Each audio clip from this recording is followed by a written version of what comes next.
Selain itu, menurut Damanuri, perumusan masalah dapat berbentuk kalimat tanya maupun kalimat pernyataan. Dari rumusan masalah ini, inilah dapat ditemukan kerangka berpikir atau konsep untuk pendekatan penelitian selanjutnya. Menurut Saifuddin, rumusan masalah seharusnya memenuhi 4 kriteria sebagai berikut. Yang pertama, mempertanyakan hubungan antara paling tidak dua variabel.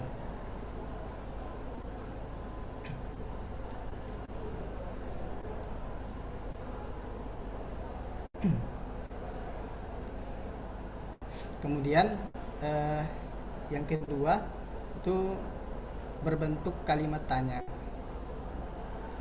Nah, kenapa harus berbentuk kalimat tanya? Karena kalimat tanya ini secara psikologis memaksa peneliti untuk mencari jawaban, bukan sekedar membenarkan opini. Contohnya misalnya bagaimana pengaruh sholat terhadap perilaku seseorang, misalnya seperti itu. Nah ini dengan demikian kan peneliti itu harus mencari jawaban sebenarnya apa pengaruh sholat itu terhadap perilaku seseorang, misalnya seperti itu. Kemudian selanjutnya dapat diuji secara empiris. Ini adalah syarat mutlak ilmiah. Masalah yang dirumuskan harus memiliki data yang bisa diambil di lapangan atau melalui literatur yang nyata. Jika sebuah masalah hanya bersifat spekulatif atau goib yang tidak bisa dibuktikan dengan data atau observasi, wawancara, atau dokumen, maka itu tidak bisa disebut dengan penelitian. Kemudian selanjutnya tidak boleh berisi tentang moral dan etika. Maksudnya apa? Penelitian ilmiah bertujuan untuk memotret realitas apa adanya, bukan apa yang seharusnya. Misalnya contoh yang salah, misalnya apakah tindakan si A itu jahat misalnya. Nah yang seharusnya dibuat dalam rumusan masalah itu bagaimana dampak tindakan si A itu terhadap stabilitas sosial dan sebagainya, seperti yang disampaikan pada contoh tadi. Ini bagaimana pengaruh sholat terhadap perilaku seseorang gitu. Mungkin untuk perumusan masalah cukup pemaparannya, dilanjutkan oleh teman kita yang lain,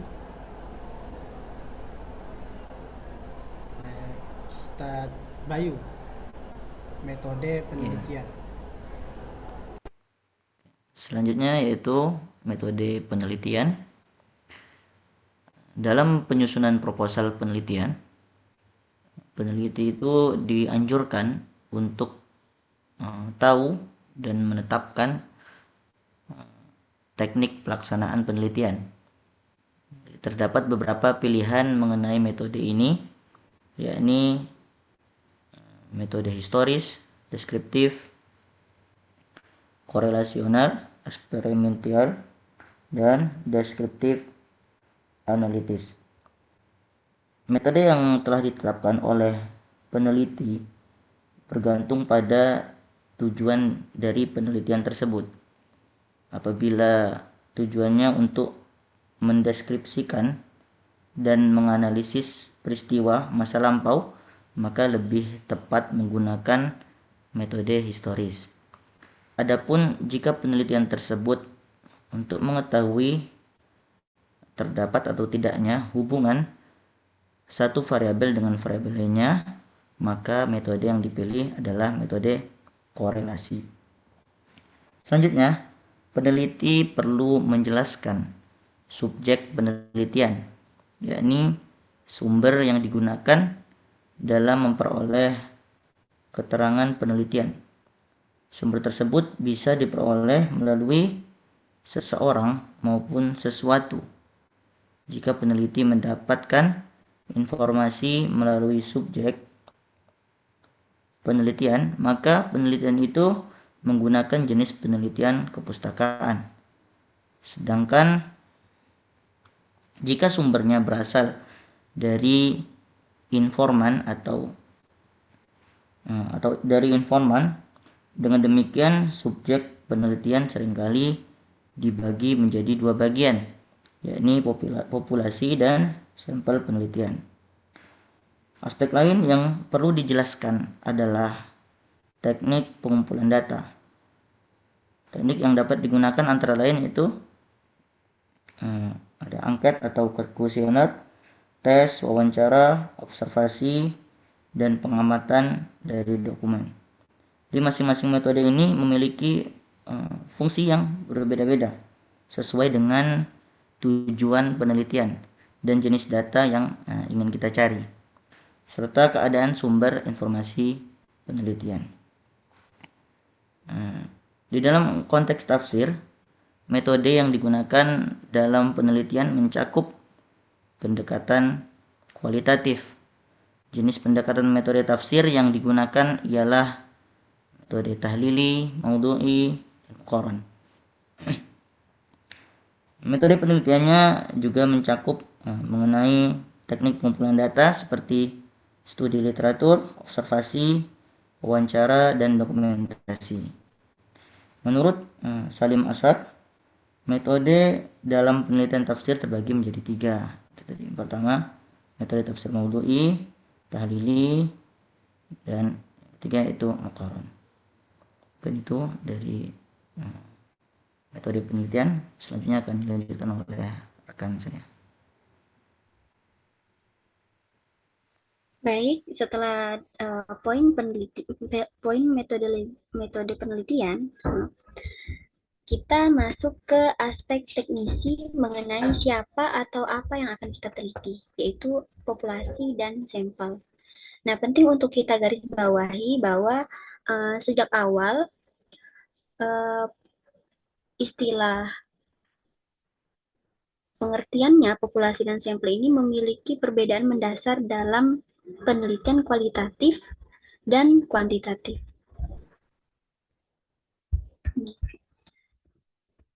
Secara perspektif kuantitatif, dalam penelitian kuantitatif, populasi kita pandang sebagai wilayah generalisasi dan ia mencakup objek atau subjek yang memiliki kualitas dan karakteristik tertentu yang sudah kita tetapkan. Nah, sedangkan sampel di sini adalah bagian kecil yang kita ambil dari populasi tersebut. Tujuannya jelas, kita meneliti sampel untuk menarik kesimpulan yang nantinya berlaku bagi seluruh populasi. Nah, jika dilihat dari perspektif kualitatif, perbedaannya sangat kontras dalam penelitian kualitatif. Di sini kita tidak menggunakan istilah populasi, melainkan kita menggunakan istilah situasi sosial. Nah, situasi sosial ini terdiri dari 3 elemen yang saling berintegrasi, yaitu ada tempat, pelaku, dan aktivitas. Namun, objeknya tidak terbatas pada manusia saja, bisa juga berupa peristiwa, tumbuhan, atau benda-benda lain yang relevan dengan konteks penelitian kita. Nah, mengapa sih istilahnya berbeda? Karena penelitian kualitatif berangkat dari kasus tertentu pada situasi sosial yang spesifik. Maka dari itu, subjek yang kita teliti bukan disebut sebagai responden, melainkan narasumber atau informan. Selain itu, sampel dalam kualitatif bukanlah sampel statistik untuk hitung-hitungan angka, melainkan sampel teoritis. Nah, hal ini dikarenakan tujuan akhir dari penelitian kualitatif adalah untuk menghasilkan atau mengembangkan teori dan bukan sekedar generalisasi data. Baik, itu untuk yang populasi dan sampel. Selanjutnya, poin tinjauan pustaka akan dilanjutkan oleh teman kita. Baik, saya di sini akan menjelaskan poin selanjutnya yaitu tinjauan pustaka, yaitu tinjauan pustaka bertujuan untuk menunjukkan signifikasi masalah. mempersempit fokus, dan mengidentifikasi kerangka konseptual dari penelitian terdahulu. Nah, perumusan masalah ini tidak dapat dipisahkan dengan tujuan pustaka yang terkait. Hal ini tersebut sebenarnya dibutuhkan untuk mempertajam rumusan masalah itu tersendiri. Meskipun masalah yang sesungguhnya itu berasal dari data itu tersendiri. Tinjauan pustaka juga mengarahkan serta membimbing untuk membentuk suatu kategori substansial yang meskipun perlu diingat bahwa kategori substansif ini seharus bersumber dari data yang jelas. Dan yang kami ambil yaitu dari menurut Rianto Adi, ada 5 manfaat dari tinjauan pustaka. Antara lain, yang pertama, dapat menunjukkan pentingnya masalah yang diteliti. Lalu, yang kedua, membantu mempersempit fokus suatu masalah. Yang ketiga, menunjukkan beberapa konsep teoritis umum dan variabel operasional dari peneliti lainnya. Lalu yang keempat, mengusulkan hipotesis, dan sementara yang perlu dilakukan adalah untuk diuji. Lalu yang kelima, membantu penelitian menghindari peneliti yang berulang-ulang.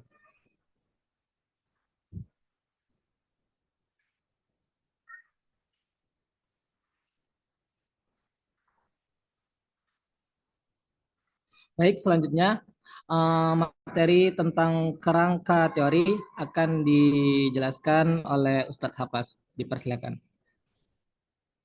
Baiklah, saya akan menjelaskan tentang kerangka teori. Kerangka teori ialah penjelasan tentang teori-teori yang akan digunakan dalam penelitian. Fungsinya untuk menghubungkan penelitian yang dilakukan dengan teori-teori yang telah ada. Dengan teori inilah penelitian ilmiah dimulai dengan melakukan asumsi-asumsi yang sangat menentukan mengenai mengapa suatu peristiwa itu akan dipahami dan bagaimana peristiwa yang terjadi itu dapat dipahami sebagaimana mestinya. Dalam penelitian kuantitatif, posisi teori digunakan untuk menguji kenyataan empiris yang dihadapi. Sedangkan dalam penelitian kualitatif, posisi teori untuk membantu memahami atau menafsirkan realitas sosial yang akan diteliti. Dalam definisi lain, kerangka teori merupakan kerangka berpikir para peneliti yang bersifat teoritis atau konsepsional mengenai masalah yang akan diteliti. Kerangka berpikir tersebut menggambarkan hubungan antara konsep dan variabel yang akan diteliti. Mengungkapkan teori yang digunakan berarti mengemukakan teori-teori yang relevan untuk membantu menganalisis secara logis dan rasional fenomena yang diteliti. Untuk mencari teori yang relevan, peneliti dianjurkan untuk melihat kembali kata kunci penelitiannya. Pengungkapan teori pada penelitian tidak hanya cukup memaparkan asumsi saja, penelitian juga harus dapat membuktikan relevansi teori tersebut dengan apa yang diteliti. Selanjutnya akan dijelaskan oleh rekan saya. Baik, pembahasan selanjutnya mengenai sistematika penulisan laporan. Sistematika penulisan laporan merupakan susunan atau kerangka penyajian laporan penelitian yang disusun secara terstruktur, sistematis, dan ilmiah. Sistematika penulisan tidak hanya menampilkan daftar isi secara sederhana, tetapi juga menjelaskan rasionalitas serta keterkaitan antar bab dan subbab dalam mendukung keseluruhan penelitian. Dengan demikian, sistematika penulisan berfungsi sebagai pedoman alur pembahasan agar penelitian dapat dipahami secara runtut dan komprehensif. Dalam penyusunannya, sistematika penulisan harus mampu mengakomodasi istilah-istilah kunci yang terdapat dalam judul penelitian, sehingga antara judul, rumusan masalah, tujuan penelitian, dan isi pembahasan memiliki kesinambungan yang jelas. Selain itu, penyusunan judul bab dan subbab harus memperhatikan ketepatan akademik, yang mana judul subbab itu tidak boleh sama dengan judul bab, serta tidak disarankan menggunakan judul yang hanya terdiri atas satu kata. Hal ini bertujuan agar setiap bagian pembahasan memiliki cakupan dan fokus yang lebih spesifik, jelas, dan representatif terhadap isi penelitian. Kemudian, daftar pustaka awal dalam proposal penelitian merupakan kumpulan sumber referensi yang digunakan dan akan digunakan selama proses penelitian berlangsung. Daftar pustaka tidak hanya mencakup buku, jurnal, atau karya ilmiah yang telah dikutip dalam proposal, tetapi juga meliputi seluruh sumber akademik yang relevan dengan fokus penelitian dan berpotensi menjadi rujukan pada tahap penelitian selanjutnya. Penyusunan daftar pustaka awal bertujuan untuk menunjukkan landasan teoritis dan akademik yang menjadi dasar penelitian, sekaligus menggambarkan sejauh mana peneliti memahami kajian yang diteliti. Oleh karena itu, sumber-sumber yang digunakan harus memiliki relevansi dengan variabel, objek, maupun pendekatan penelitian yang digunakan. Dalam proposal, daftar pustaka awal itu umumnya terdiri atas minimal 40 referensi yang mencakup buku ilmiah, jurnal akademik, hasil penelitian terdahulu, tesis, disertasi, maupun sumber ilmiah lain yang kredibel dan mutakhir. Selain memperhatikan jumlah referensi, peneliti juga perlu untuk mempertimbangkan proporsi dan keseimbangan sumber pustaka untuk setiap variabel penelitian agar kajian yang dilakukan lebih komprehensif, mendalam, dan memiliki dasar akademik yang kuat.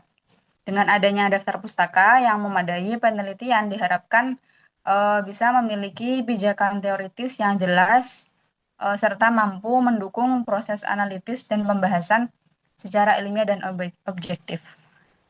Yang bisa saya sampaikan, saya kembalikan kepada moderator.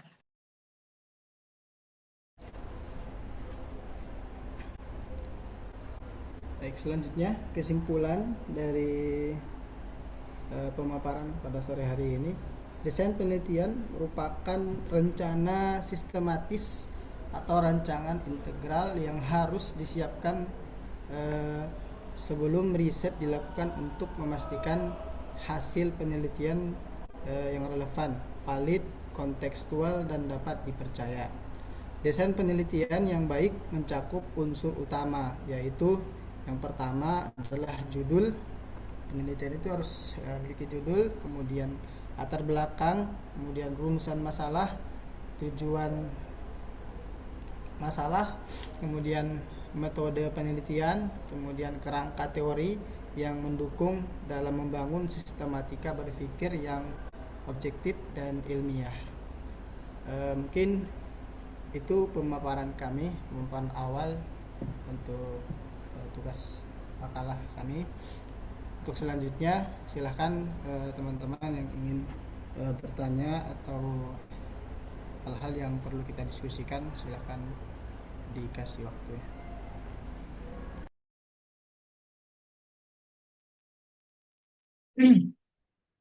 Ya, izin bertanya boleh?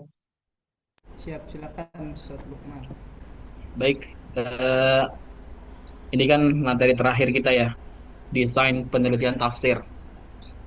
Kita mungkin di grup tuh sering dapat info kan, bahwa Kaprodi kita tuh, Dr. Abdul Mu'id itu sudah ada di kampus.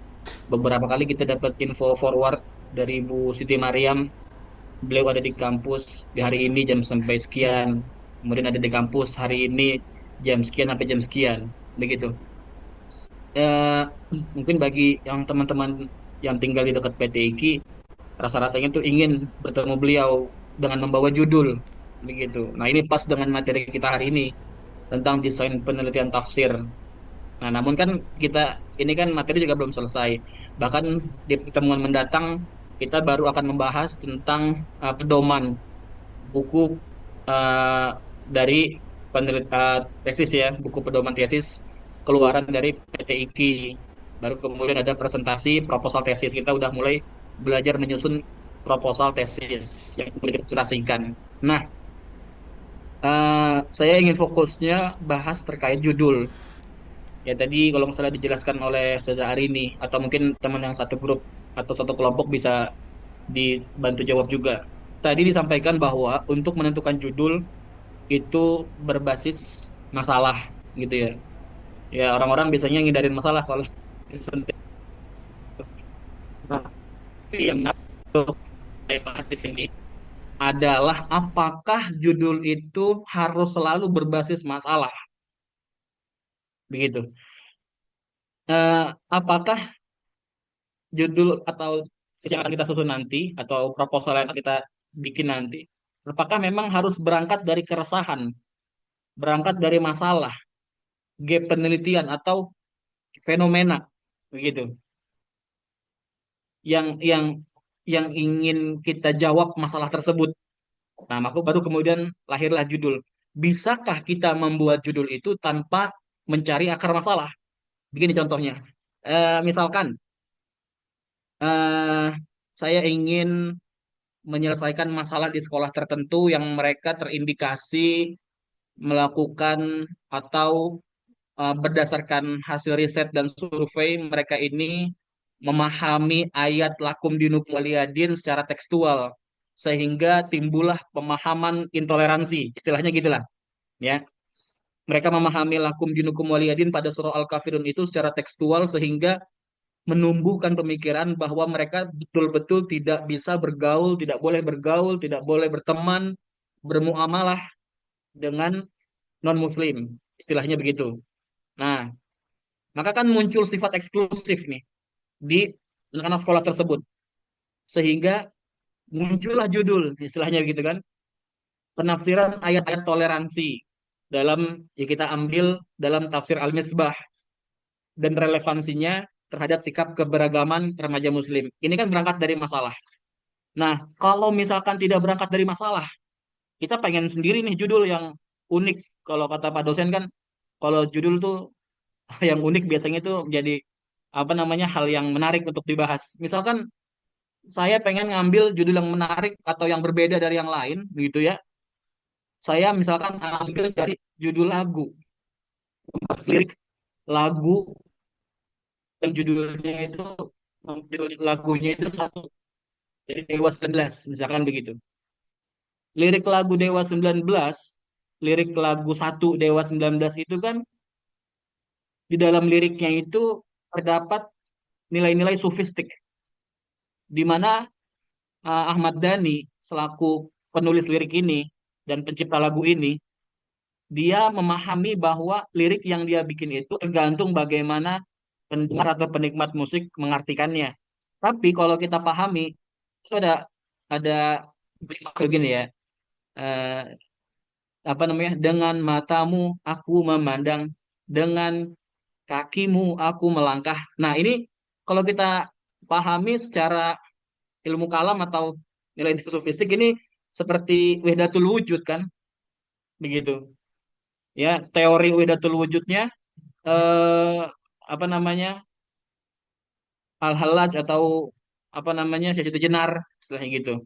Nah, jadi bagaimana pemateri bisa memberikan pemahaman kepada saya? Apakah judul itu memang harus selalu berangkat dari permasalahan atau bisa kita menentukan judul semau kita? Begitu. Itu aja. Terima kasih. Assalamualaikum warahmatullahi wabarakatuh. Baik, terima kasih Ustaz Lukman atas pertanyaannya. Baik, teman-teman yang lain mungkin ada yang ingin bertanya dulu. Kita tampung dulu Ustaz Lukman ya, sebelum nanti dijawab sama teman-teman yang lain.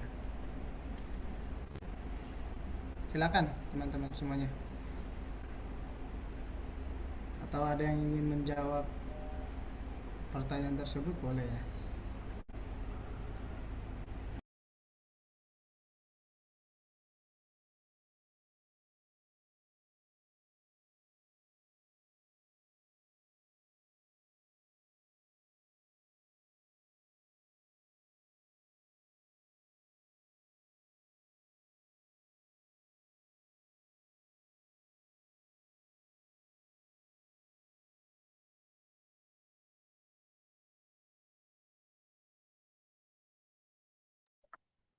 Izin tanya, Ustadz, Siap, Ustadzah. siap.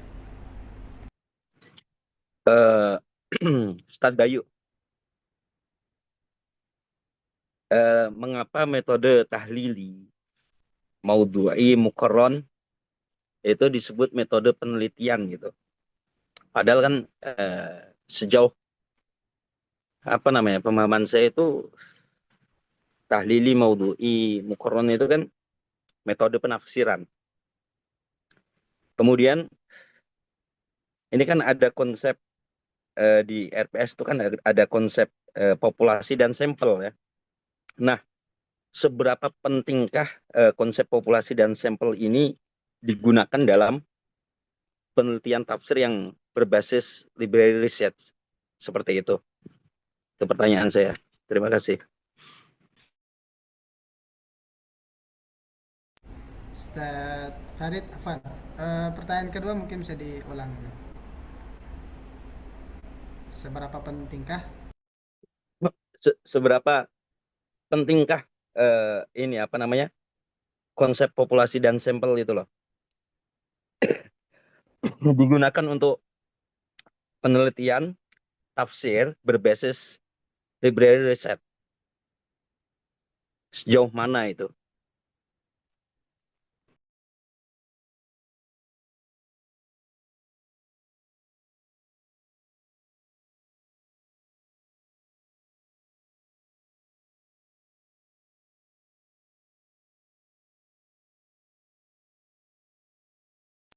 Syukur Ustadz Farid. Ada lagi mungkin yang lain? Ini ada Ustadz Lukman.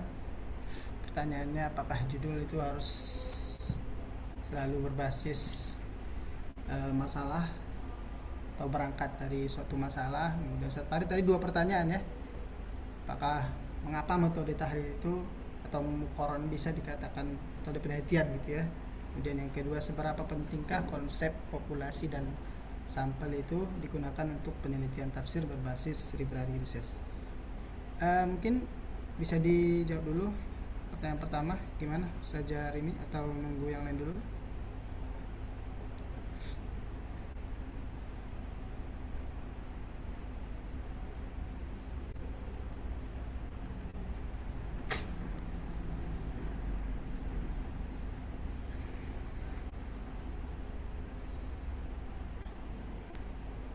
Yang lain ada yang bisa nambahin untuk pertanyaan Ustadz Lukmanul Hakim? Apakah judul itu harus berbasis masalah? Mungkin gini ya, kalau saya ya, kalau tujuan daripada meneliti adalah menyelesaikan sebuah permasalahan. Kalau kita nggak nemu masalahnya, bagaimana kita menentukan judulnya? Terus, tapi bisa juga ini untuk memudahkan peneliti cara cari judul yang enak, yang mudah. Kan banyak tuh teman-teman yang skripsi dulu ya kan, banyak yang belum mendapatkan judul karena nggak tahu permasalahan, dia nggak kritis terhadap lingkungannya atau apapun, dia cuek terhadap lingkungannya atau fenomena yang terjadi, jadi dia kesusahan untuk mendapatkan judul. Ini menurut saya dari beberapa teman yang saya lihat, kenapa dia nggak dapat judul? Satu, karena dia nggak nemu masalah, dia cuek gitu. Sedangkan orang-orang yang peka terhadap lingkungan, terhadap fenomena, orang akan mudah mendapatkan judul. Kalau kita rasakan ya. Kemudian, bisakah judul itu nggak berangkat dari sebuah masalah?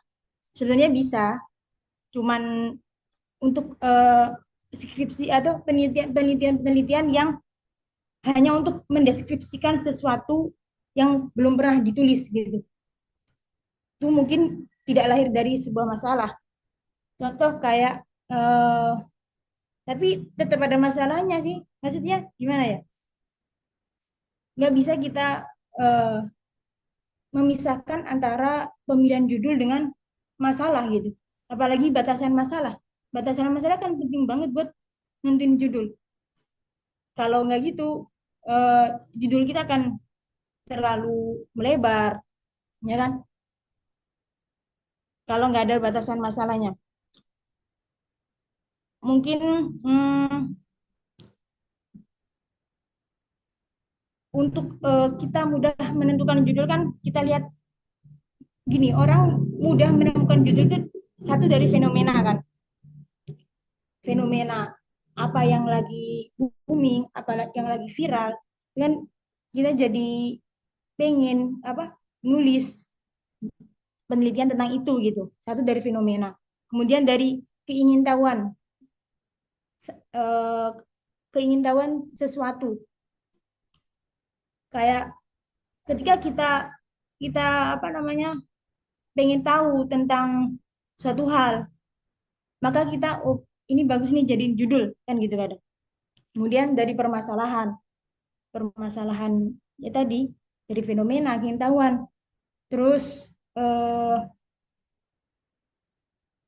kesukaan kita suka apa, orang condong untuk meneliti itu. Kita suka kita supir truk ya, terus kita ambil judul kendaraan dalam Al-Quran, perspektif siapa gitu kan, karena kita suka truk gitu kan, ibaratnya gitu, dari kegemaran kita gitu. Mungkin yang lain ada yang nambahin? Kalau saya bisa aja dari tanpa judul, tidak lahir dari permasalahan dulu, baru kita temukan masalah. Itu mungkin karena terpaksa kalau menurut saya kan. Meneliti tanpa dilatar belakangi dari masalah, berarti terpaksa gitu menelitinya. Kalau kita menemukan banyak masalah, kemudian kita teliti, itu memang urgent atau penting untuk kita teliti. Teman-teman ada yang mau nambahin? Atau Boleh nambahi Mbak Arin untuk pertanyaan Ustaz Lukman? Silakan. Jadi kan kalau misalkan tanpa adanya masalah atau gap, maka judul itu hanya menjadi tulisan apresiasi atau opini gitu lah. Bukan menjadi penelitian ilmiah ya kalau menurut saya. Karena penelitian tanpa masalah akan kehilangan arah. Seperti yang tadi Mbak Arini bilang, kita nggak akan tahu batasannya sampai mana, rumusannya, permasalahannya seperti apa, batasannya gimana. Nah, jadi kita akan kehilangan arah, kita nggak akan tahu cara membuktikan atau mencari solusinya. Nah, seperti yang dibilang sama Ustadz Lukman tadi, pertanyaannya, bisa nggak kalau misalkan nggak dari masalah, tadi kan contohnya sama lirik lagu Dewa 19 ya. Nah, kalau misalkan dipertanyakan lirik lagu Dewa 19 tadi mengandung unsur sofistik atau ilmu kalam, pertanyaannya kenapa itu harus diteliti? Nah, ini maka kalau misalkan ada pertanyaan kenapa itu harus diteliti, maka itu akan menjadi keresahan atau masalah. Karena masalah itu nggak harus berupa hal yang negatif, seperti kerusakan atau kegagalan. Tapi juga bisa berupa keresahan intelektual. Nah, di sini punya sisi kreatif juga selain akademis. Misalkan banyak orang yang menganggap lagu Dewa 19 sebagai hiburan, padahal ternyata ada muatan sofistik yang mendalam di situ. Maka itu adalah sebuah kesenjangan atau gap antara persepsi umum dengan kenyataan yang ada. Ini contohnya ya tadi, contoh yang diberi oleh Ustaz Lukman tadi. Nah, inspirasi itu boleh datang dari mana saja, dari hobi, dari lirik lagu atau film. Namun inspirasi juga harus diformulasikan menjadi masalah. Nah, kita nggak perlu harus cari masalah, bisa datang dari ide, cuman harus diformulasikan menjadi masalah. Misal, tadi inspirasinya dari Ustadz Lukman, saya suka lirik Dewa 19 karena mengandung sofistik nilai ilmu kalamnya. Nah, masalah penelitiannya kita bisa bikin bagaimana konsep wahdatul wujud direpresentasikan dalam lirik lagu pop modern Indonesia agar bisa diterima di generasi milenial. Nah, itu bisa dijadikan sebuah permasalahan. Jadi kalau untuk judul itu boleh berangkat dari apa saja, dari permasalahan atau dari hobi kita, kesukaan kita. Tetapi kita juga harus menemukan masalah atau keunikan dalam kesukaan kita tersebut agar layak disebut karya ilmiah. Mungkin itu yang bisa saya tambahi, karena setiap penelitian itu membutuhkan nyawa, dan nyawa penelitian itu adalah masalah. Begitu, Ustaz. Terima kasih saja hari ini dan saja Nafisa. Gimana Ustaz Lukman? Mungkin ada Iya. Ya, saya tertarik tuh dengan kalimat yang terakhir itu. Apa tadi? Karena nyawanya penelitian itu adalah masalah ya gitu. Iya, betul. Karena sebetulnya berangkat dari skripsi yang di UIN waktu zaman S1 itu ada anak sosiologi atau anak FISIP tapi jurusan saya lupa apa dia, sosiologi atau ilmu politik. Nah, dia membahas terkait ya skripsinya ya, judulnya terkait lirik lagu apa gitu ya, band metal gitu. Nah, itu dia mengambil sisi ilmu komunikasinya di situ. Mungkin konteksnya dalam komunikasi politik gitu, dalam komunikasi politik. Nah, ya apalagi terhadap pembahasan penelitian tafsir kan gitu. Yang dimana penelitian tafsir ini kan kita mau ambil perspektif siapa nih gitu. Kita mau merujuk atau melakukan studi komparatif apa dengan apa gitu, atau kita mau studi kasus di mana gitu, di lembaga apa. Nah, ini kan menarik. Makanya jadi saya sepakat dengan yang disampaikan oleh Ustazah Arini dan Ustazah Nafisa. Ya memang kalau misalkan kita pilih judul sesuai dengan hobi atau minat atau keterkaitan kita dengan sesuatu yang unik gitu ya, ya kita harus bisa mengatur atau membuat bahwa nanti di kemudian waktu kenapa judul tersebut harus diteliti, apa urgensinya gitu kan, apa kepentingannya, dan apa dampak dan manfaat setelahnya begitu. Ya, itu aja sih. Baik, terima kasih.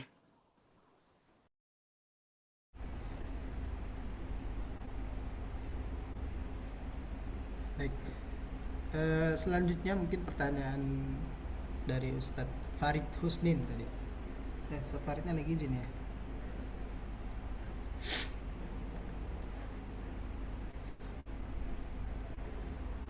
Gimana Ustadz Bayu?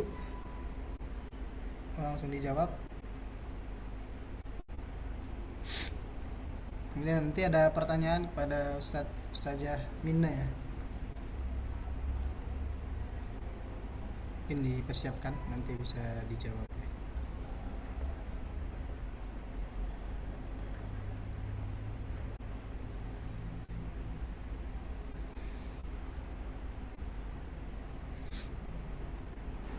Izin mungkin bisa membantu Ustaz Bayu.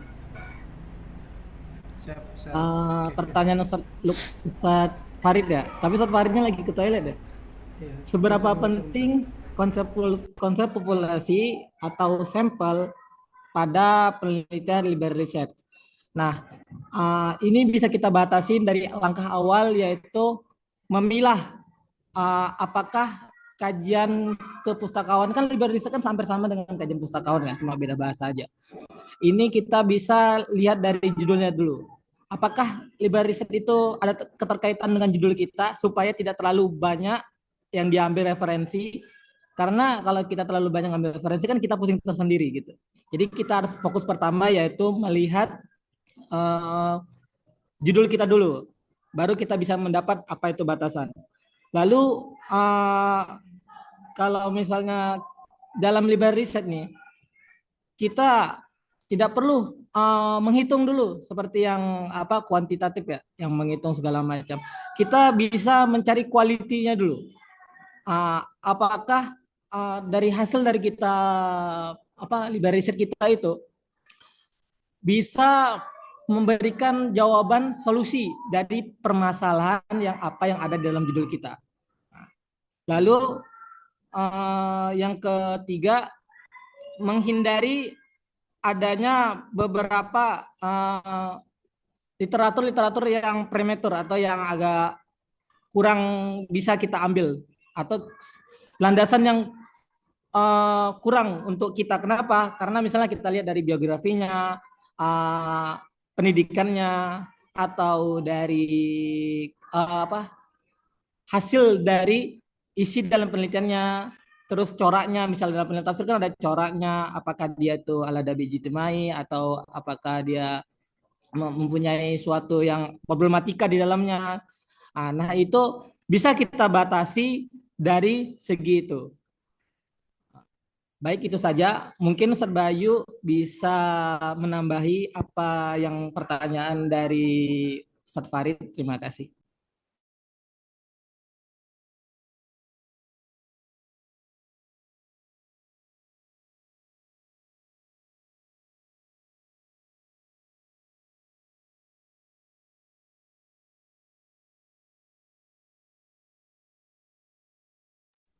Sedikit lagi, karena sampel ini kan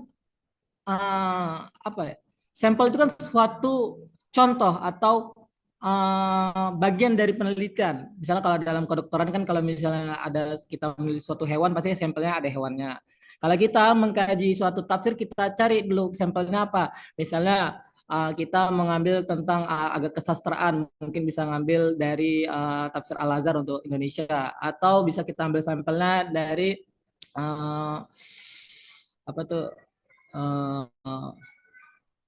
berapa penelitian tafsir lah, seperti itulah. Jadi sampel itu bisa dibatasi dari apa yang kita teliti. Judulnya mungkin dari judul itu dapat dari masalah. Nah, itu masalah itu baru kita cari tuh searching sampel-sampelnya. Seperti itu.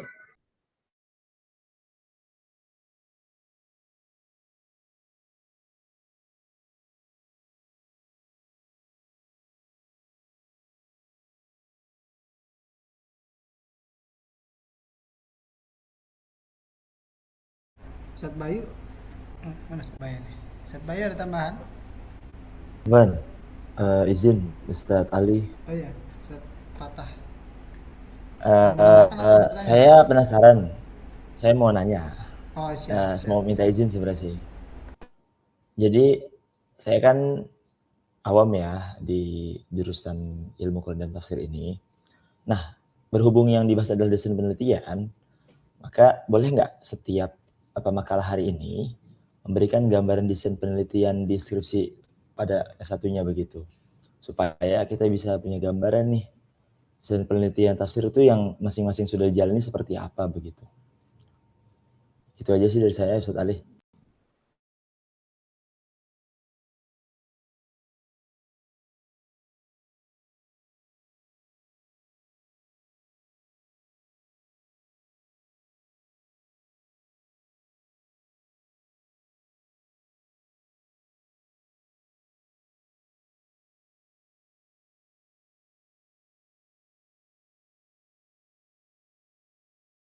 Afwan sama Patah tadi bisa diulang nggak sebentar sedikit? Cek. Agak error tadi. Masuk nggak suaranya? Okay. Halo. Ya, berhubung ini temanya desain penelitian. Nah, dan saya yakin masing-masing pasti sudah melakukan penelitian di salah satunya begitu kan, satunya. Maka boleh nggak masing-masing pemakalah itu memberikan gambaran desain penelitian masing-masing begitu, sesuai dengan apa yang sudah dijabarkan tadi begitu, supaya saya pribadi termasuk ya yang awam di keilmuan ilmu Quran dan tafsir ini bisa mendapat gambaran begitu, barangkali seperti itu, Ustaz Ali. Siap, syukuran Ustaz Patah.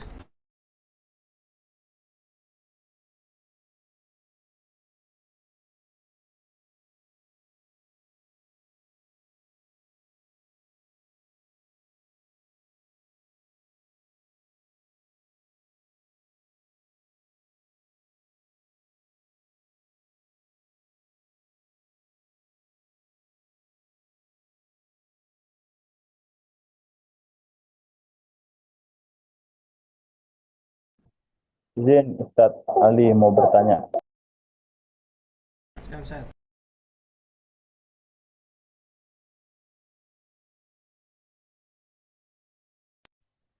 Ini Ustadz, saya tertarik ya, sangat tertarik dengan eh, pembelajaran kita tentang desain penelitian ini.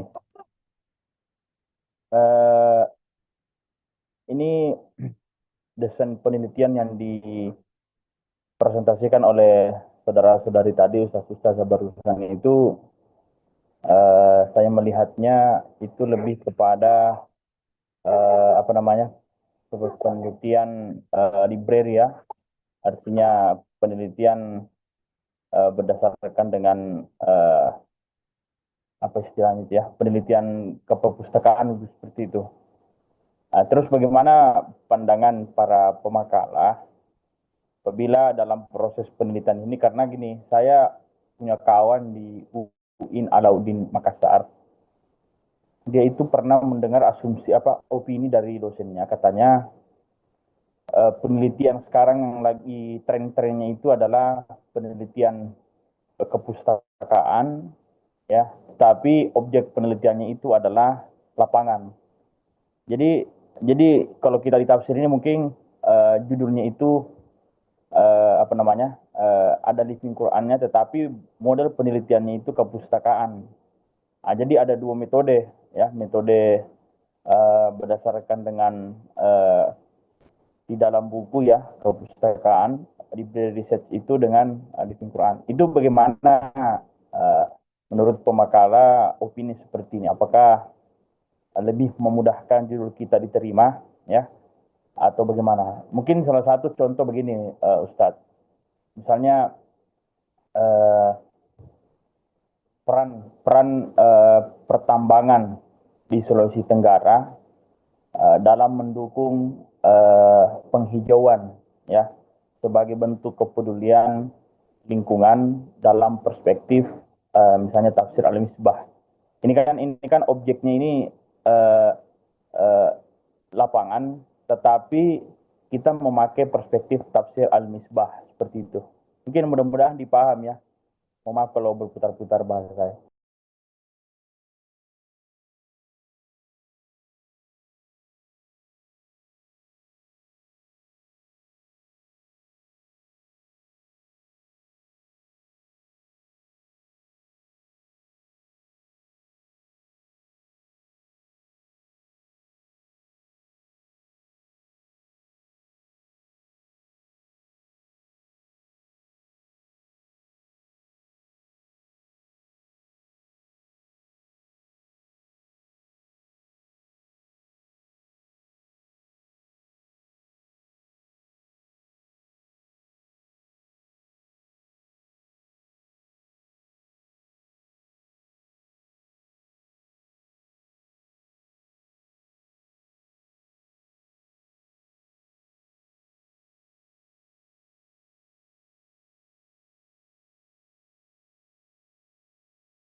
Izin menjawab pertanyaan Ustadz Farid, tapi beliau nggak ada karena ini nyambung sama soal pertanyaan dari Ustadz Fatahillah kan.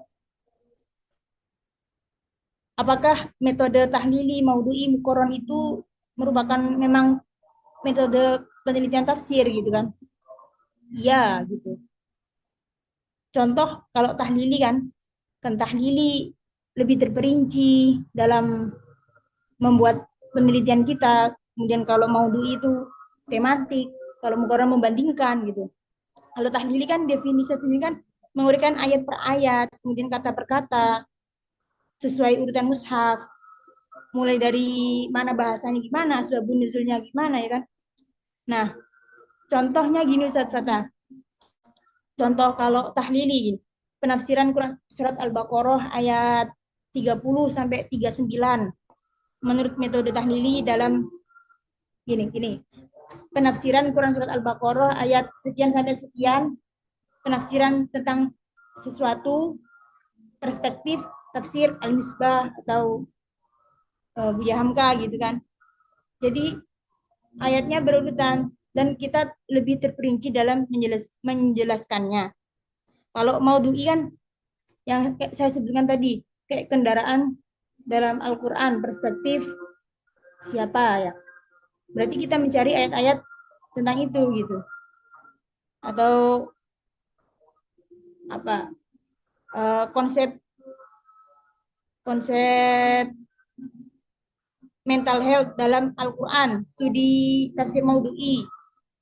Dalam tafsir, kalau Maudhu'i kan satu tema, kita cari ayatnya sesuai tema itu kan, Ustadz Fatah gitu. Kalau Quran kan kita membandingkan seperti materi saya kemarin itu membandingkan kan penafsiran satu dengan penafsiran lainnya. Contoh kalau di skripsi saya dulu itu tentang mengkaji kitab tafsirnya Gus Awis, Hidayatul Quran fi Tafsir Al-Quran bil Quran.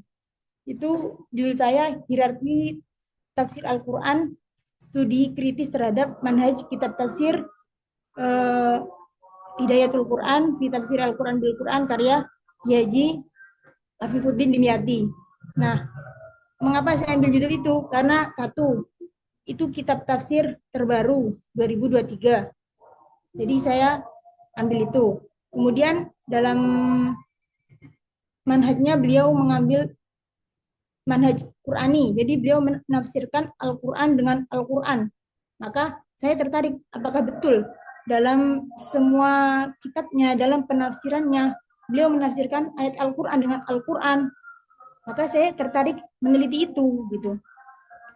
Nah, akhirnya kenapa saya kasih hierarki tafsir Al-Quran? Karena dalam penafsiran Al-Quran kan ada hierarkinya. Satu penafsiran Al-Quran dengan Al-Quran, penafsiran Al-Quran dengan sunnah atau hadis, kemudian penafsiran dengan ijtihad. Saya kasih itu, saya kasih penjelasan itu. Kemudian dalam isinya saya tulis, saya kumpulkan data-data apakah benar Gus Awis ini menafsirkan seluruh ayatnya dalam kitabnya itu, seluruh ayat Al-Quran dalam kitabnya itu menggunakan penafsiran manhaj Qurani. Beliau menafsirkan Al-Quran dengan Al-Quran. Ternyata benar, beliau menafsirkan ayat Al-Quran dengan Al-Quran. Beliau menggunakan penafsiran dengan sunnah, tapi menggunakan hadis yang penafsirnya dengan Al-Quran. Kemudian beliau juga menafsirkan ayat Al-Quran dengan ijtihad ulama. Seperti beliau mengutip Ibnu Katsir gitu. Beliau mengutip Ibnu Katsir yang menafsirkan ayat Al-Quran dengan Al-Quran. Kemudian saya buktikan, ternyata betul. Saya kasih data-datanya, terus saya menggunakan pendekatan deskriptif, argumentatif. Saya mendeskripsikan, kemudian mengomentari tentang manhaj yang dipilih oleh Gus Awis tadi. Mungkin begitu Ustaz Fatah. Baik Ustazah, terima kasih Ustazah. Mungkin kalau yang lain mau tertutup juga boleh Ustazah. Ustaz Farid tadi baru datang ya. Tadi jawab sama Ustaz Sejari ini tadi. Sama Ustaz Kevin tadi.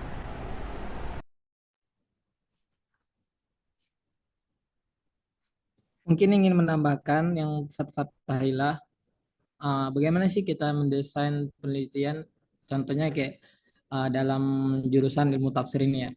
Kalau sepengalaman saya ya, pertama itu kalau kita tuh harus mencari sesuatu objek atau permasalahan, dan permasalahan itu kita kaitkan dengan Al-Quran.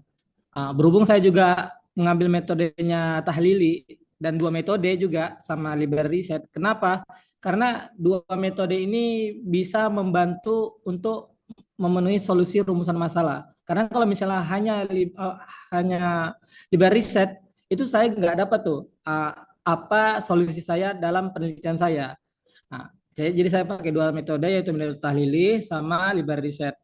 Nah, itu saya kaji tentang Khatul Quran, tentang kaligrafi waktu itu.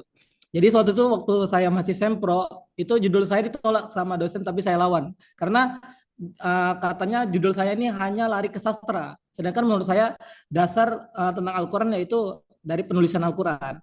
Nah, itu baru saya kaitkan, saya susun kerangkanya. Jadi sebelum kita buat penelitian itu, kita buat dulu kerangka teorinya, misalnya dari umum ke khusus, supaya penelitian itu menjadi suatu menarik.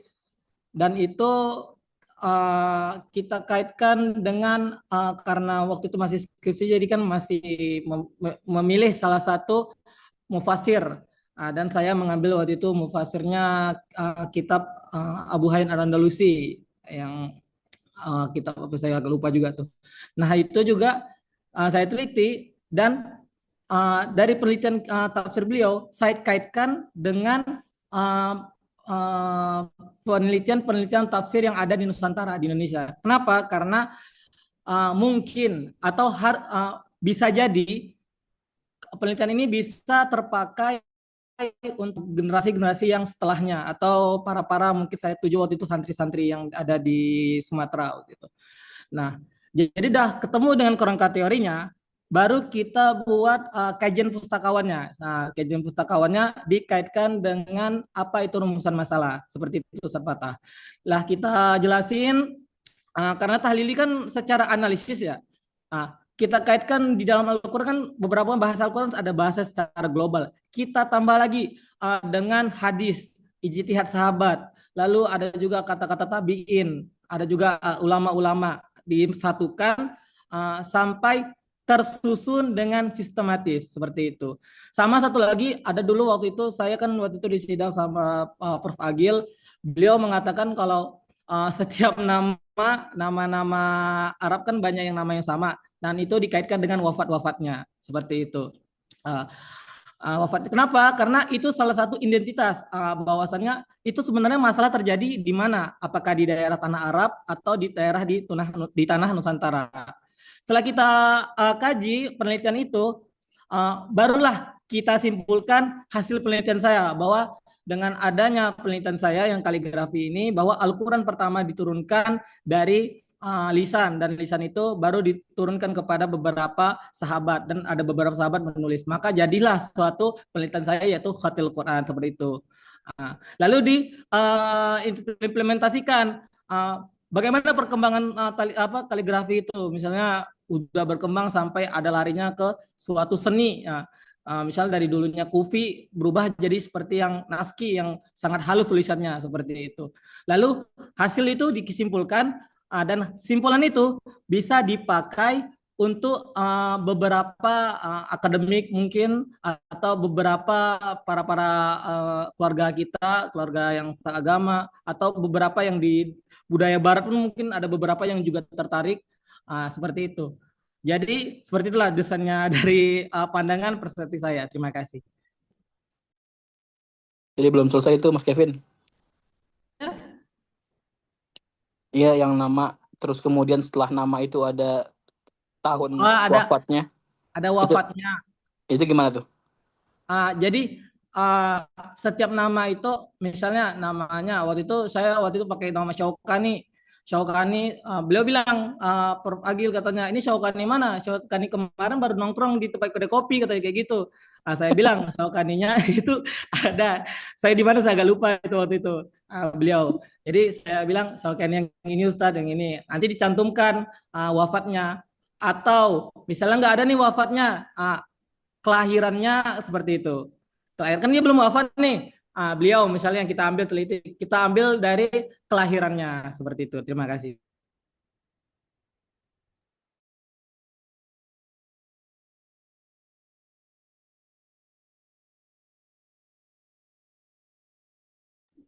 Mungkin teman-teman sahabat-sahabat saya penelitian bisa tambah-tambah ada pengalaman soalnya saya lagi buntu nih dalam penelitian tesis. Mungkin ada pencerahan kan dari diskusi kita sore ini.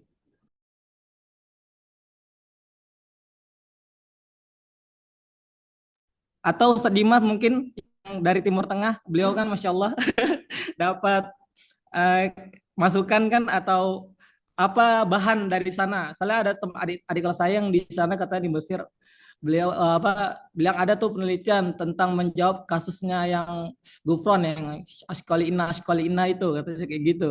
Mungkin ada nih dari antum yang Syadudu itu.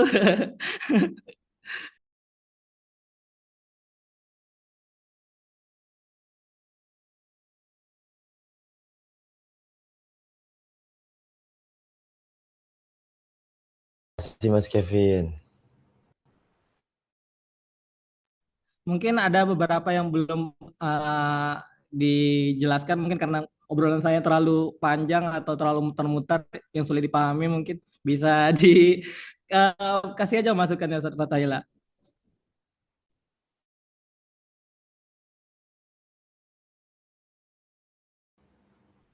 Sebenarnya saya yang butuh masukan sebenarnya, bukan saya yang ngasih masukan begitu Mas.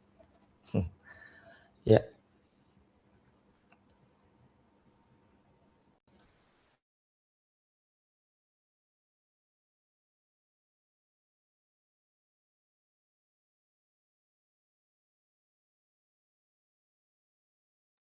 Mana cukup? Saya rasa materi ini materi yang apa ya? Yang sudah familiar lah bagi yang pernah nulis skripsi ya. Kecuali nggak tahu yang teman-teman yang dari Mesir. Tapi kalau di Mesir S2 saya rasa sama juga ya. Kan ada penulisan tesis juga ya kalau di Mesir kan. Saya rasa sama juga ya, mulai dari latar belakang masalah sampai sistematika penulisan. Ya sama kayak di RPS yang kita presentasikan ya pada hari ini. Jadi begitulah desain proposal yang akan kalian presentasikan nanti untuk minggu depan. Masalah pembahasan pedoman itu nanti keputusan ya, teman-teman di sini apakah buku pedoman perlu kita bahas apa tidak. Kalau saya saran saya tidak perlu kan. Karena belum up to date juga masih pedoman 2017 tuh. Tapi kalau seandainya ketua kelas ya, atau teman-teman sepakat perlu berarti minggu depan ya tetap dibahas juga tuh buku pedoman tuh. Ya, ya silakan ya nanti tinggal keputusan bagaimana saja. Kalau nggak perlu dibahas berarti minggu depan langsung presentasi proposal sama kayak desain penelitian tafsir yang kita bahas hari ini ya, mulai latar belakang masalah sampai sistematika penulisan. Tadi yang ada pertanyaan yang sempat saya tangkap, apakah bisa kita membuat judul dari lirik lagu? Kalau tafsir itu tetap dasarnya itu Al-Quran. Jadi kalau seandainya dasarnya Al-Quran, kemudian ada lirik lagu yang mirip dengan Al-Quran, ya bisa. Tapi tetap dikedepankan itu ya Al-Qurannya. Yang namanya juga kan penelitian tafsir tuh. Ya kan? Penelitian tafsir. Dan saya yakin ya, para pembuat lirik lagu itu pasti merujuknya kepada suatu kitab tertentu kan. Misalnya kayak Peter Pan ada Khalil Gibran, Ahmad Dhani tadi itu juga mungkin dari teks-teks Sufi juga merujuknya kepada Al-Quran. Tapi tetap ditonjolkan di pertama itu ya Al-Qurannya. Jadi Al-Quran dan seni lah, kira-kira gitu ya. Apa namanya? Eh, transformasi Al-Quran mungkin menjadi lirik lagu dalam lirik band apa gitu ya. Terserahkan aja buat judul apa. Nah, tapi yang jelas latar belakang masalah. Yang perlu latar belakang masalah yang paling perlu yang saya ingatkan ya, dalam penalaran latar belakang masalah itu cukup pilih satu. Kalau nggak deduktif, induktif. Meskipun ada beberapa mahasiswa juga saya dapatkan. Kalau seandainya dapatkan S1 ya masih maklum gitu ya. Tapi kalau ada S2 juga belum ngerti deduktif sama induktif, terlalu ya maksud saya. Terlalu, sungguh terlalu ya. Nah, hati-hati yang S2 sangat terlalu. Jadi kalau dalam penalaran latar belakang masalah itu kan cuma dua pola dia. Kalau nggak dari umum ke khusus, kebalikannya tuh khusus ke umum. Piramida piramida terbalik itu deduktif ya dari umum ke khusus atau piramida yang ya piramida yang apa ya yang konvensional yang seperti semestinya kan piramida segitiga itu dari yang khusus ke umum. Nggak bisa dua-duanya. Latar belakang masalah dia buat deduktif di situ, kemudian dia buat induktif di situ. Meskipun ada beberapa yang ketemu ya. Tapi kalau di S2 sudah paham lah saya rasa. Kecuali yang S1 saya maklum. Terus S2 jangan. Pilih salah satu saja. Kalau nggak deduktif, induktif dalam latar belakang masalah. Kemudian pertanyaan. Karena buku pedoman masih 2017. Pak, itu di buku pedoman kan abstrak itu belakangan munculnya. Atau ditulisnya belakangan setelah selesai bab 5. Saya katakan jangan lagi. Itu belum update ya. Itu 2017. Jadi abstrak itu dimunculkan di awal. Abstrak itu dimunculkan di awal. Makanya bunyinya kan hipotesis atau asumsi, ya, atau postulat. Kan begitu. Penelitian saya ini memiliki hipotesis. Hipotesis kan kesimpulan sementara. Karena hasilnya bisa di dua. Abstrak itu yang kita munculkan di paragraf pertama, hasilnya bisa dua. Bisa tetap dia atau bisa berubah. Kalau tetap berarti kesimpulan hipotesis yang ada di abstrak itu memiliki sama dia dengan kesimpulan yang ada di bab 5. Jadi kalau bab 5-nya sama dengan kesimpulan awalnya berarti tetap dia hipotesisnya. Tapi kalau seandainya tidak ada kesamaan setelah dia melakukan penelitian lebih dalam ya, apa namanya, research in depth ya, ternyata berbeda tuh hipotesis awal dengan kesimpulan yang ada bab 5 berarti hipotesisnya berubah. Makanya hipotesis kan dugaan sementara. Makanya di awal dimunculkan. Jadi jangan lagi dimunculkan meskipun di pedoman 2017, ya lagi, meskipun di pedoman 2017 abstrak itu disediakan setelah selesai bab 5. Jangan lagi. Anda kalau mau ikut apa namanya konferensi internasional, submit artikel itu pasti mereka tuh langsung minta abstrak tuh. Dadak dia langsung minta bab 1 bab 5. Pasti dia minta abstrak dulu. Jadi itu ya, abstrak dimunculkan. Jangan dibuat di belakang lagi. Meskipun panduan 2017 mengatakan abstrak itu di belakangan ya. Nah, karena bunyi itu hipotesis. Nah, itu pertama itu. Dan abstrak perlu diingat ya, komposisinya cuma 3. Pertama itu adalah hasil temuan. Ya, kalau hasil temuan biasa disertasi ya, novelty, kebaruan. Kalau S2 ya paling tidak apa ya, temuan analisis lah. Bagaimana bisa menganalisis teori yang pernah ada tapi analisis yang mendalam. Ya walaupun dibilang bukan novelty juga tapi ada analisis mendalam di situ ya. Jadi ada teori-teori mufasir-mufasir itu bagaimana analisis kalian terhadap mufasir-mufasir yang telah lalu. Ya syukur-syukur dapat novelty-nya. Dapat suatu hal yang baru dari tesis itu. Berarti artinya tesis rasa disertasi itu. Yang mudah-mudahan kalau misalnya dia bisa menemukan novelty dalam tesisnya langsung gelarnya doktor ya, nggak usah lagi magister ya. Mudah-mudahan begitu kan, mudah-mudahan begitu. Hmm. Kemudian komposisi kedua ya tadi kan itu ya, apa yang ditemukan, yang paragraf pertama biasanya itu deduktif ya. Jika begini maka begini, sederhananya begitu. Seperti silogismenya Aristoteles ya. Kalau yang kedua itu kan apa yang ada di bab 2.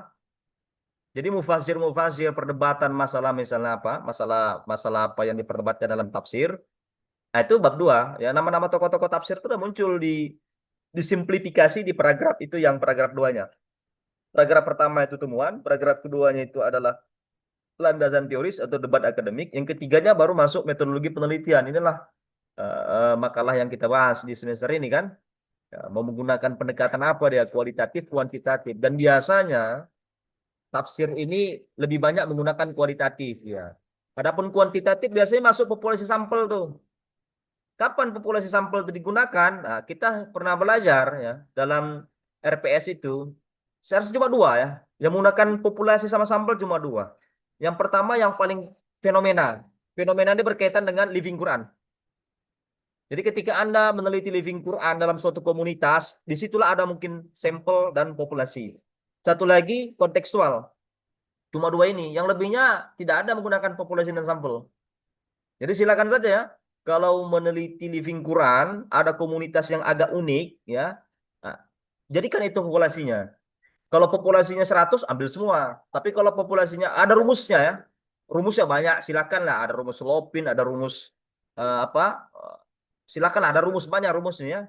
Cara menentukan sampel. Misalnya kalau 100 itu ya ambil semua gitu. Tinggal baru dibuat angketnya. Kalau meneliti living Quran dan kontekstual ya. Pendekatan tafsir kontekstual. Kemudian setelah terbelakang masalah, kalian tentukan polanya deduktif atau induktif, ya akan ditemukan masalah-masalah. Ada berbagai macam masalah. Ada 10 atau ya lebih paham kalian ya, atau 10 masalah, 5 masalah. Dan ini tidak dibahas semuanya. Kenapa nggak dibahas semuanya? Ya lagi-lagi waktu. Dan saya rasa tidak ada orang mau selesai sampai 3 tahun, 4 tahun. Ya, kalau bisa selesai minggu depan pun pingin minggu depan kan gitu kan. Makanya ya masalah itu ya dibatasin. Ya, cukuplah 1 masalah saja. Ya, kalau mau masalah lanjutan nanti mau detailnya setelah selesai magister, silakanlah mau diteliti sampai bertahun-tahun ya. Paling tidak buat, makanya pertanyaan nggak usah banyak-banyak. SOP penelitian tuh ya cukuplah. Rumusan masalah satu itu menjawab di bab 3. Rumusan masalah 2 menjawab di bab 4. Nggak usah sampai 5 pertanyaan. Kalau satu pertanyaan tak salah. Tapi lagi-lagi, setiap pertanyaan setelah diidentifikasi masalah, dibatasin, buat rumusan. Nah, rumusan masalah itu gunakan dalam penelitian, lagi-lagi epistemologi. Epistemologi dalam penelitian, satu lagi ontologi dalam penelitian. Cuma 2 ini kan. Rumusan masalah ini pasti tidak lepas dari epistemologi pertanyaan dengan ontologi pertanyaan. Bagaimana atau apakah. Adapun aksiologi itu kan hasil dari tesis kalian nih. Apakah tesis ini secara nilainya itu baik atau buruk itu masyarakat ya, lebih kepada kontribusi nanti kepada masyarakat. Itu output dari tesis itu kalau aksiologi. Jadi perumusan masalah itu gunakan epistemologi dan ontologinya. Itu rumusan masalah. Kemudian dicarilah ya penelitian-penelitian yang relevan dengan objek penelitian.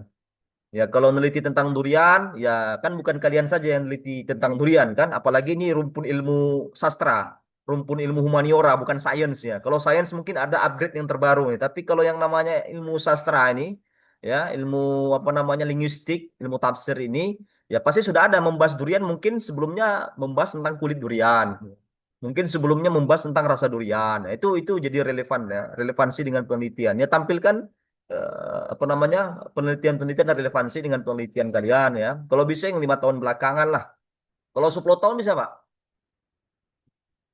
Ya tidak ada ini sih, tidak ada keasuran. Tapi harapan saya ya 5 tahun belakangan ya. Tidak ada keharusan harus lima tahun belakangan. Tapi harapan saya itu tadi, karena jurnal-jurnal itu kan up to date tuh ya setiap tahun ada ya update jurnal khususnya ini ya. Kalau rumpun sosial atau humaniora, kecuali apa ya sains. Kalau sains sih lama dia. Untuk menemukan suatu hal yang baru tuh bisa satu dasawarsa 10 tahun munculkan teknologi baru lagi. Tapi kalau yang namanya rumpun ilmu sosial, setiap tahun aja ada update tuh. Ada aja update itu. Nah, makanya kalau bisa ya 5 tahun belakangan. Kalau 10 tahun ya ya ya boleh juga, tapi ya lebih baik yang 5 tahun belakangan. Nah, itu relevansinya ya. Kemudian pertanyaan sesuaikan dengan tujuan. Ya. Kenapa Anda buat rumusan masalah seperti ini? Ya pertanyaannya atau rumusan masalahnya satu, tujuannya satu. Rumusan masalah 2 ya pertanyaan 2. Ya kemudian sistematika penulisan.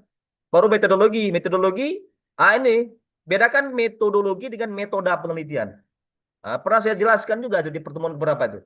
Metodologi penelitian dengan metode. Kalau metode penelitian biasanya digunakan kuantitatif, dia dibuat satu bab khusus. Satu bab khusus itu diletakkan di bab 3 tuh. Itu metode penelitian tuh. Itu lengkap sekali tuh. Ada rumusan, ada apa namanya? Ada surveinya, kemudian ada angketnya, kemudian ada rumusan yang dia gunakan dalam mengambil populasi sampel dan menggunakan apa. Itu khusus bab 3 khusus itu. Itu namanya metode penelitian. Tapi kalau metode penelitian yang kita pelajari sekarang ini itu dijadikan satu bab saja. Jadi metode penelitian rumpun ilmu sosial yang kualitatif ini kan sedikit saja, tidak seperti yang kuantitatif yang positivistik yang banyak sekali tuh.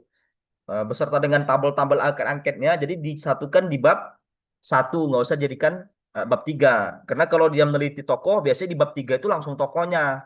Langsung Quraish Shihab dibahas di bab 3 itu, latar belakang dia, kapan dia lahir itu dibahas bab 3. Kalau objek penelitian Living Quran, ya dia mungkin menceritakan tentang komunitas yang unik tadi itu kan, komunitas yang unik, mungkin ada suatu desa yang menggunakan ayat Al-Quran untuk kesyirikan. Nah, di situ munculkan tuh desanya, tuh desa mana, di mana mereka ini melakukan seperti itu, kapan-kapan saja mereka melakukan itu. Nah, itu di bab 3 misalnya. Ya. Kemudian sistematika penulisan. Selesai, itulah proposal. Proposal utuh ya. Dan inilah yang kalian tulis ketika UTS.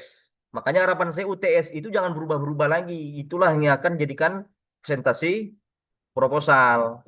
Pak bisa nggak berubah lagi Pak nanti? Karena yang kemarin tuh asalkan saya submit aja UTS-nya. Waduh, berarti nggak serius gitu kan? Pokoknya yang di ACC itu yang dia presentasikan proposal. Ini bukan saya bimbingannya ya. Kalau yang bimbingan saya, pokoknya itu. Kalau misalnya nggak itu dia presentasikan, berarti nggak di ACC. Saya yakin di sini mungkin yang UTS kemarin itu hanya iseng-iseng saja kan. Padahal di awal pertemuan TM pertama kan saya bilang tuh buat proposal sampai di UTS juga itu juga kan sesuai dengan desain tuh. Jadi betul-betul itulah yang ingin dipresentasikan proposal. Jangan berubah-berubah lagi. Ya saya rasa itu kesimpulan dari saya. Silakan lah di closing statement. Tinggal nanti diputuskan apakah dibahas pedoman 2017 apa tidak. Ya silakan nanti dirembukan lagi ya. Atau langsung presentasi proposal minggu depan ya. Silakan closing statement untuk kelas. Dan difoto langsung di-share di grup.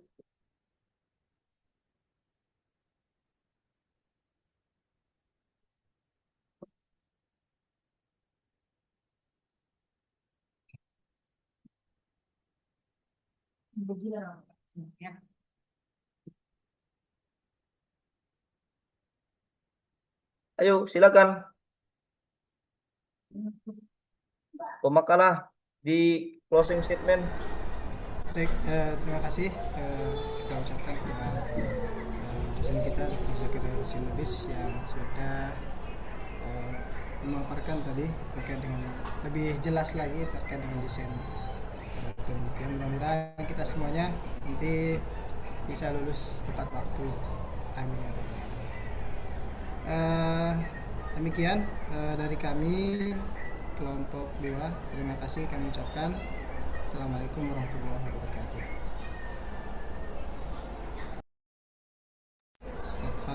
Oke, silakan difoto ya. Langsung di-share grup. Tolong satu orang difoto, share langsung ke grup.